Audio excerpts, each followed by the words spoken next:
A Slack Story by James Sherrett. Hiring good Irish hybrids. Hiring all the time. Selling Slack to candidates. Adapting Slack to Ireland. Guessing that it's a little from column A, a little from column B. When I started in Dublin, our team at Slack consisted of 3 people. When I left Dublin 27 months later, our team consisted of 62 people. In the 567 work days between my arrival and departure, we needed to hire a lot. More than 2 new people per month without losing anyone. More than 2 new people per month meant a ton of upstream work to make that pair of hires. Recruitment, screening, reviewing, interviewing, scoring, checking references. Depending on the day, somewhere from 30 to 50% of my job focused on the broad process of hiring people. My number 1 job was selling Slack to customers. My number 2 job was selling Slack to prospective new employees. And to find the right candidates, we had to run a broad campaign of awareness. Through recruiters, events, media, friends, contacts, and best of all, existing employees, we eventually found great people, but not right away. Right away in Dublin, we got a bit lucky. Then we hit a wall and had to build our recruiting muscles. It was just like sales in Europe. It was just like starting over. But for recruiting, the sale went both ways. Candidates had to sell us on them, too. Selling Slack to candidates. At first, it seemed like introducing candidates to Slack would prove pretty easy. An entrepreneurial energy filled the air. The candidates we met seemed ready to take risks. Tons of US-based tech companies occupied Dublin's cobbled, winding streets. We were just one of the newest of the Johnny-come-latelys. They had the internet in Ireland, and some excellent candidates awaited us. Plus, we made assumptions that provided a shortcut. We started our hiring by transposing the same hiring process I'd created in Vancouver.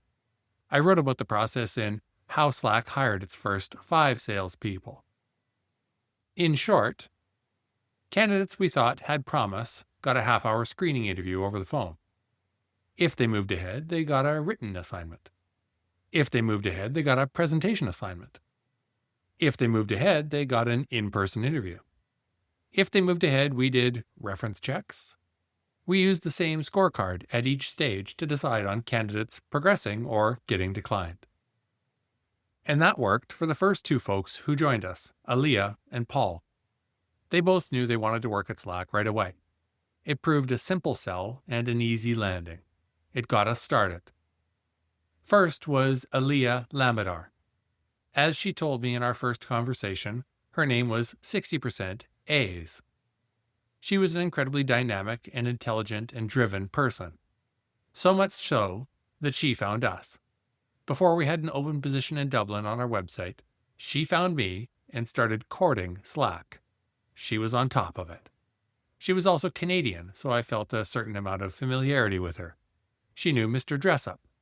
She understood what it was like to not be American, but be able to pass for American.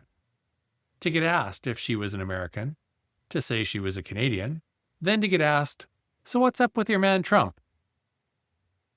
Paul Murray showed up next, and I loved how he ran his candidacy as a sales process. He identified leads as places he could get jobs. He qualified them. He focused his search on top prospects and then worked those prospects so they turned into opportunities. He tracked the stages of the opportunity as it progressed or as it qualified out. I could practically see the spreadsheet he was keeping behind the scenes to track it all. I appreciated it, and Paul joined up. But then our hiring process didn't work. We hit the wall. We still got occasional good candidates, but most folks ended up qualified out pretty quickly. We worked with recruiters to increase our flow of candidates, and the folks we got were okay. But overall, they also felt very mercenary. Something needed to change, and fast. But convincing candidates to choose Slack as their number 1 employer was harder. They had oodles of choices. The The folks we met, especially early on in our Dublin journey, seemed a bit skeptical and aloof. The entrepreneurial spirit worked against us. They didn't know Slack. They didn't know of Slack. They didn't use Slack. They didn't know anyone who worked for Slack. The numbers we rattled off from our fact sheets sounded impressive when we got the chance. Millions of dollars raised, $1 billion valuation, name brand customers, growth rates we still measured week over week. But those facts slid over people without making much of an impression, like facts so often do. So we had to really work to find candidates and tell them our Dublin story, because it needed to be different from our American story. But we didn't know that yet. Or we didn't maybe want to take on the responsibility for that yet. Adapting Slack to Ireland. To make headway, we had to take a step back and see Slack through a prospective candidate's eyes. Sure, it looked promising. Headlines and backers and customers all shone brightly. But our office was a tad grotty and in a deeply unique neighborhood. The signals people used to triangulate the status and quality of us as a prospective employer all felt a bit fuzzy. Prospective candidates outside of our core tech geek community had questions, and we struggled to provide compelling answers. We found we needed to paint a compelling picture of the future and how a candidate could be part of that scene. Just like every game for a sports team is different and the same, different in its circumstances, the key plays, the players and their roles, the same in its general rules, the tactics that mostly lead to success, the need for individuals to pull together and put the team first. Every hiring process we ran felt different and the same at once. And we found we had to start stacking up some small wins at a very local level to start to make progress. Did we increase our candidate flow? Did we have enough candidates moving through the pipeline? Did we close every candidate we wanted to close? The more I got to know the ins and outs of recruitment, the more I found it mirrored the business-to-business sales process. These could be our wins. We kept using recruiters, and we started to provide them more feedback to tune their antennas to what we sought in candidates. We challenged them, and they got better. We started to do more local PR and events. Word got out. We found more pockets of tech geeks, and those communities connected us to other communities. We got noticed. I can recall 2 specific tactics that seemed to work best. 1. Targeting specific people who already had jobs, reaching out to them and asking them to consider Slack and a specific open position we had. And 2. Asking all our existing employees for referrals to their friends and former teammates who they might want to work with again. And so, our snowball started rolling, and we picked up some momentum. Alison McPhail's interview felt like a tale of 2 people, and consequently 2 prospective employees. In both, she was young and didn't have a ton of experience, and at first, she was capable but quiet, reserved, and then effusive in glimpses. Finally, as we kept talking, she opened up, and we got to know her, and it became clear she could become a star. We hired her, and she did. Bernie Carroll came through a recruiter and nailed everything right from the start. Nailed it. She knew the job. She was already doing it at LinkedIn. It took 0 imagination to see her working for Slack and knocking it out of the park. She was driven and focused, and she could teach us things about how we should run Slack. Yes, please. Niall Horgan played hard to get.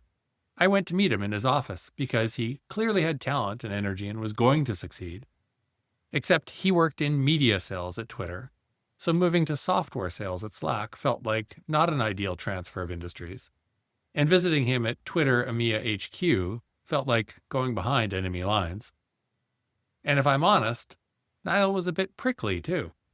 Interested, sure, look, but also working a few angles. Would Slack become one of them? Could be. He had a few irons in the fire, lots of opportunities out there. He went quiet for a few weeks. Then, okay, sure, he came back and decided he would be delighted to join. Niall lent his charisma and diligence to Slack for a few years before shifting full-time to pursue his ambition running his own clothing company, Gym Plus Coffee. Panos Karantais was a risk to hire.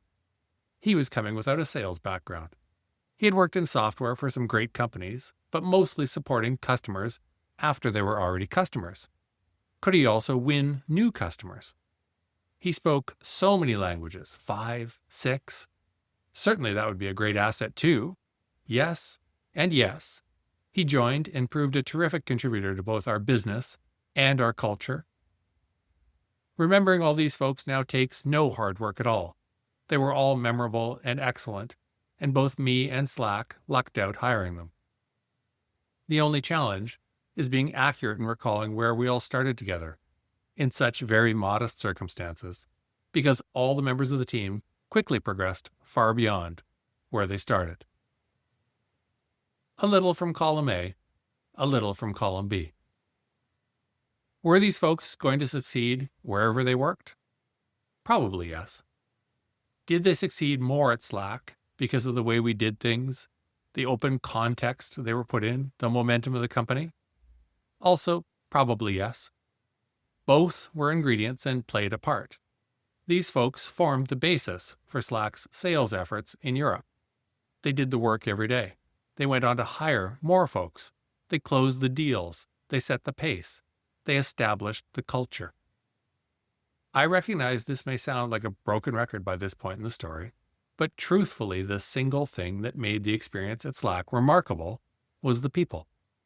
Some alchemy of their talents and hard work, and the situation they found themselves in, and the times we shared, made for an incredible place to work. And I'm missing people too.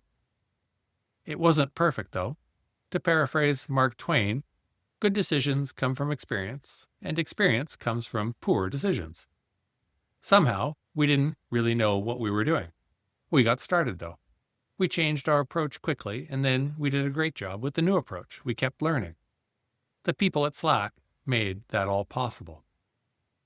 I mentioned how, directly after our splashy launch event at the Long Room at Trinity College Dublin's library, I walked to a pub called the Long Hall, and that walking with me was Ciaran Chaney, who was applying to be Slack's workplace manager, overseeing all our offices and real estate in Europe. The walk was our interview. I've mentioned how, weaving in and out of people on the narrow sidewalks of central Dublin, I tried to get a sense of Ciaran's experience, what he might bring to the job, his capabilities. Did I interview him well? No. Did I know his job? No. Did I know what it might take to succeed in it immediately, then grow into its increasing demands over the following years? Also no. I was pretty clueless. So I focused on getting to know Ciaran. Was he trustworthy? How did he react when stressed? When had he failed and what had he learned? How did he ask for help? How did he keep working to do the right things with minimal guidance and against substantial resistance and doubt? By the time we arrived at the Long Hall, I didn't know if Ciaran could negotiate a lease, or push a landlord, or get excellent pricing on furniture and fit-outs, but he seemed like a good egg. He had the energy to push ahead. He was honest and conscientious. Doing good work mattered to him, and I wanted him on our team. Was that hiring process scalable and repeatable and tight as a drum, as we hoped? Not a chance. Did we share a pint? We may have. In those early days of figuring things out, there was no map. We just had to do our best to figure them out and get on with it. So that's what we did. Ciaran became a central presence of Slack Dublin and then Slack EMEA. He moved us to flashy new offices across from the Ivy Gardens, where I'd previously visited Twitter and Dropbox, behind enemy lines. He opened our London office and then moved it to a glorious former BBC radio studio. He became a key contributor, running things behind the scenes, like so many. Now we could signal our success to prospective and existing employees. But once more, I'm getting ahead of myself. We'll get there. Up next, a very Stewart visit. Boss man comes calling, wanting to show our setup success, meeting his handlers, celebrating Back to the Future. Thank you very much.